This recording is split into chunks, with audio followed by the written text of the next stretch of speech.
이번에 함께 찾아볼 주제는 기도스쿨 4강 기도자의 태도와 생활입니다. 이 기도응답의 네 가지 형태가 있는데요. 하나님은 우리의 모든 기도를 들으신다라고 말씀합니다. 응답이 없는 기도란 있을 수 없는데요. 하나님께서는 어떤 형태로든지 반드시 응답하십니다. 먼저 첫 번째로 즉각적인 응답인데요. 성경의 예를 보면 다비다가 소생하는 것, 다비다야 일어나라 라고 했을 때 살아나는 것이죠. 여기서 볼 수 있는 것은 우리의 믿음을 증진시킬 수 있는 기회입니다. 또 우리의 자세는 믿고 담대히 받아들여야 한다라는 것이죠. 또 점차적인 응답이 있는데요. 성경의 예를 보면 다니엘의 기도 응답입니다. 여기서 우리가 볼 수 있는 교훈은 신앙을 성숙시키려는 하나님의 섭리입니다. 우리의 자세는 끝까지 인내하고 기다리면 응답하신다라는 것이죠.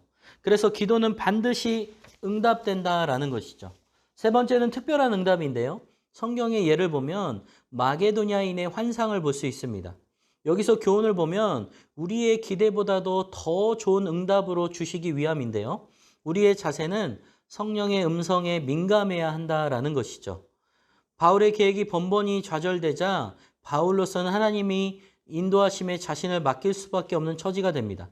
결국 이 시점에서 마게도냐 환상이 보인 것이라는 것이죠. 이때 이것을 통해서 하나님의 섭리를 실감 있게 느껴야 하고 성령의 음성에 민감해야 한다라는 것이죠. 네 번째는 허락하시지 않는 응답이에요. 성경의 예를 보면 바울의 가시, 여기서 교훈을 보면 응답하지 않는 것이 최선의 길이기 때문이라는 것이죠. 우리의 자세는 있는 그대로 받아들이고 감사할 줄 알아야 된다라는 것입니다. 바울의 간구에 대한 하나님의 응답과 바울이 하나님의 뜻을 깨닫고 진심으로 기뻐하며 자신의 약함을 자랑하는 장면이 묘사됩니다. 바울은 자기 몸에 있는 육체의 가시를 위해 3번이나 간절히 기도해요. 그러나 하나님은 그 기도를 응답하지 않습니다. 그의 육체의 가시는 없어지지 아니하였지만 그가 받은 것이 있었는데 그것은 그가 겸손하게 된 것이고 은혜를 받아서 그리스도의 능력을 받게 된 것입니다. 하나님은 우리에게 최선이 어떤 것인가를 가장 잘 아시는 분입니다. 하나님이 우리의 기도에 응답하지 않으실 때 그때도 하나님의 선하심과 인자하심을 전적으로 신뢰한다면 궁극적으로 하나님의 뜻을 밝히 알 때가 있다라는 것이죠. 그래서 우리는 NGSG 기도응답의 원리가 있는데요. 모든 기도는 반드시 응답됩니다. 왜냐하면 하나님께서 그렇게 약속하셨기 때문이에요. 기도에 대한 응답이 바로 하나님께서 우리에게 말씀하시는 것입니다. 사람에 따라서는 육성으로 하나님의 음성을 듣기도 하지만 그것은 특수한 경우인 것이죠. 기도에 대한 응답으로 하나님께서 말씀하시는 형태는 다양합니다.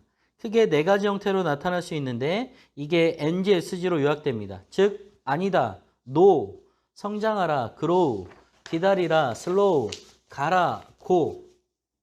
이 NGSG 기도 응답의 원리는 조건이 맞지 않을 때는 하나님께서 no라고 말씀하시는 거예요.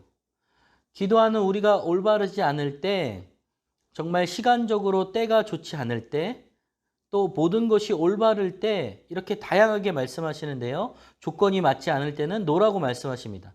또 기도하는 우리가 올바르지 않을 때 하나님께서는 더 성장하라고 grow라고 말씀하십니다. 또 시간적으로 때가 좋지 않을 때 하나님께서는 더 기다리라고 slow라고 말씀하십니다. 또 모든 것이 올바를 때 하나님께서는 그때 가라, 고라고 말씀하십니다.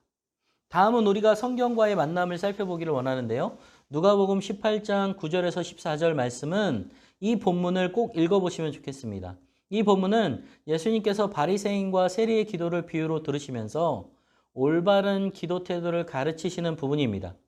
예수님은 어떠한 사람들을 염두에 두시고 이러한 비유를 드셨냐면 자기를 의롭다라고 믿고 다른 사람을 멸시하는 자들에게 독선과 아집에 사로잡힌 이런 사람들을 향해서 독선적인 자들을 통해서 말씀하셨습니다.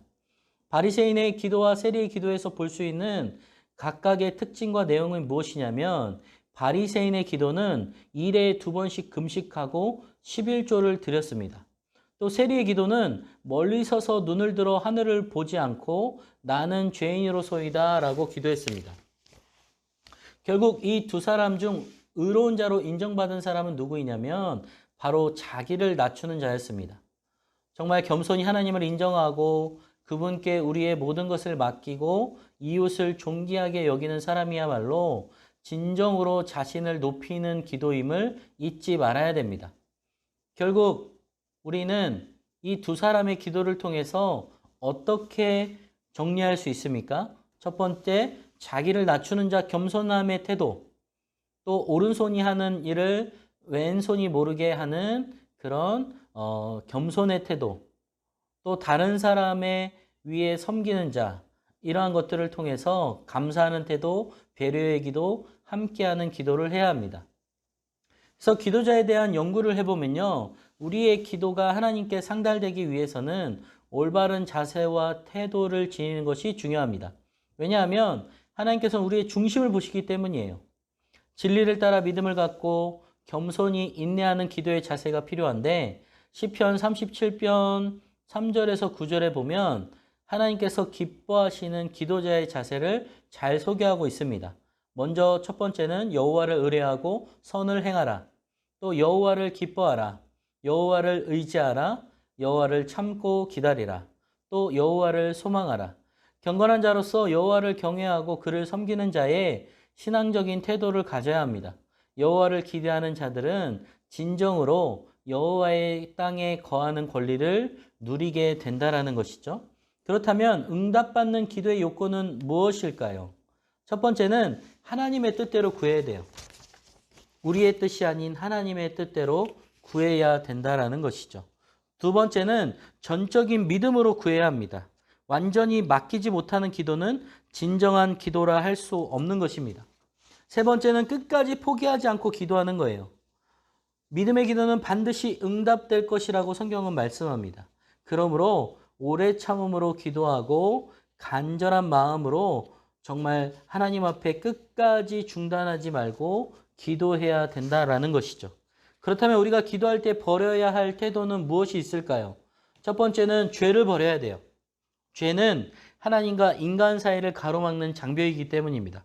두 번째는 의심을 버려야 돼요. 의심하는 기도는 하나님께 대한 불신앙을 나타냅니다. 세 번째는 낙심을 버려야 됩니다. 기도에 있어서 낙심은 금물입니다. 네 번째는 중언부언을 버려야 됩니다. 중언부언하는 기도는 하나님을 믿지 않거나 하나님의 존재와 성품에 대한 확신이 없는 기도이죠. 다섯 번째는 외식을 버려야 됩니다. 외식하는 것은 겉과 속이 다른 기도를 말하는 것인데 겉과 속이 같아야 됩니다. 마지막 여섯 번째는 정욕을 버려야 됩니다. 그 목적이 하나님의 영광의 목적이 아니라 세속적인 욕심과 이기심에서 비롯된 기도는 우리의 믿음과 하나님의 영광을 빼앗아갈 뿐이라는 것이죠.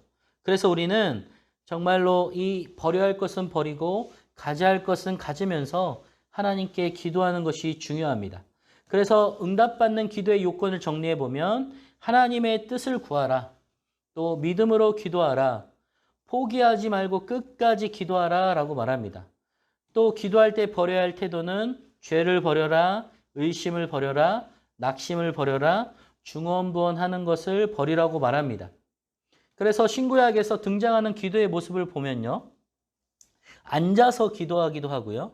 또 무릎을 꿇고 기도하기도 하고 하늘을 우러러보며 기도하기도 하고 심한 통곡과 눈물로 기도하기도 하고요. 땅에 엎드려서 겸손하게 기도하기도 하고요. 또 부르짖으며 기도하기도 하고 또 옷을 찢으며 머리를 숙이며 손을 들고 서서 기도하기도 합니다. 이 기도를 통해서 정말 하나님 앞에 간절히 기도하는 모습을 보게 됩니다. 또 성경을 살펴보기를 원하는데요. 다니엘서 6장 9절에서 10절과 23절에서 26절을 꼭 읽어보십시오. 다니엘이 신앙적으로 승리할 수 있었던 것은 하나님께 대한 전인격적인 의탁과 신뢰였습니다. 한편 그 몸이 조금도 상하지 않았다라는 말은 사자굴로 떨어진 그의 몸에 조금의 상처가 없다는 사실을 강조함으로써 하나님의 이적적 능력을 특별하게 부각시킨 것입니다. 본문은 기도를 생활한 대표적인 선지자인 다니엘에 관한 이야기입니다. 9절에 나오는 금령은 무엇이냐면 누구든지 왕의 어떤 신에게나 사람에게서 무엇을 구하면 사자굴에 던져넣기로 한 그 금령이었습니다. 바벨론 신하들이 자신을 공경에 빠뜨리려고 꾸민 계략을 보면서도 다니엘은 믿음을 지켰습니다. 기도의 습관을 따라서 열린 창에서 전에 하던 대로 또 기도의 태도면에서 하루에 3번씩 무릎을 꿇고 기도하고 기도의 내용은 그 하나님께 감사하였다라고 기도하고 있습니다. 바벨론 신하들도 인정하듯 다니엘은 기도가 생활화됐던 인물이었어요. 그가 사자굴 속에 들어갔으나 조금도 상하지 않았던 이유는 그가 자기의 하나님임을 믿음이 있었다라는 것이죠. 기도를 통해서 다니엘이 승리를 얻게 되자 다니엘을 참수하던 바벨론 신하들은 결국 죽음을 맞이하게 됩니다. 기도의 사람 다니엘을 통해 최후의 영광을 받으신 분은 바로 하나님이셨습니다. 결국 다니엘의 기도의 태도와 모범을 보면서 우리는 잘 기억하여 우리의 삶의 태도도 그와 같이 되어야 된다라는 것이죠. 또 기도에 대한 생활에 대한 연구를 살펴보면 기도에게 그리스도인에게 있어서 삶은 곧 기도라는 것이죠. 물을 떠난 고기가 살 수 없듯이 그리스도인은 기도해야 살 수 있는 존재입니다. 초대 기독교 전승에 의하면 예수님의 형제 야고보나 초대교부인 오리게는 얼마나 기도를 했던지 그 무릎이 낙타의 무릎같이 굳어졌다라고 말합니다. 하나님 앞에 엎드려 무릎으로 나아가는 삶을 산 결과라는 것이죠. 결국 성경에 기도하는 기도 시간들을 살펴보면 다음과 같습니다. 새벽에 기도하고요. 아침에 기도하고 밤에 기도하고 하루에 3번 기도하고 밤이 새도록 기도하고요. 종일 죽게 기도하고 항상 기도하는 모습을 보게 됩니다. 그래서 우리는 기도를 생활하기 위해서 여러 단계가 있는데 5단계를 살펴보기를 원하는데요. 첫 번째는 결심해야 됩니다. 하나님께서는 다니엘이 기도하기로 결심하던 첫날부터 그 기도를 들으셨습니다. 결단은 곧 응답이라는 것이죠. 그리고 두 번째는 계획해야 합니다. 기도 시간을 구체적으로 정해놓지 않으면 계속해서 기도하기 힘든 것이죠. 세 번째는 점검해야 됩니다. 기도는 파트너와 함께 할 때 효과적이라는 것이죠. 왜냐하면 서로 점검할 수 있기 때문입니다. 네 번째는 늘려가는 거예요. 처음에는 시간을 정해놓고 기도하는 습관을 몸에 익히려는 노력이 중요합니다. 그렇게 인내심을 갖고 기도 연습을 계속하다 보면 기도 시간은 점점 늘어날 것입니다. 5번째는 모여야 합니다. 기도를 목적으로 하는 모임에 참여하는 것이죠. 소그룹으로 모여 기도를 앞세우는 삶을 살다 보면 어느덧 기도가 생활화된 자신의 모습을 발견할 수 있는 것입니다. 누가복음에 소개된 기도를 보면 능력 기도가 있습니다. 성령 충만을 위해 기도하셨고요. 사명 기도, 제자 선택을 위해 기도하셨고요. 골방 기도, 따로 개인으로 기도 시간을 가지셨고요. 산상 기도, 변화산에서 기도로 신령한 체험을 하셨습니다. 또 모델 기도, 제자들에게 올바른 기도를 가르쳐 주셨고요. 철야 기도, 사명 완수를 위해 사력을 다해 기도하셨습니다. 또 가상 기도, 십자가에 달리셔서도 기도하셨던 모습을 보게 됩니다. 그래서 우리가 정리하자면 기도 생활을 위한 5단계, 결심해야 하고요. 계획해야 하고 점검해야 하고 조금씩 늘려가면서 함께 모여 기도해야 합니다. 또 예수님의 7가지 기도의 상황을 보면 능력을 위해서 기도하셨고 사명을 위해서 골방에서 기도하셨고 산에서 기도하셨고 또 직접 모델이 되셨고 밤을 새며 기도하셨고 정말 십자가 위에서도 끝까지 기도를 놓치지 않으시고 자기의 목숨을 다하셨던 모습을 보게 됩니다.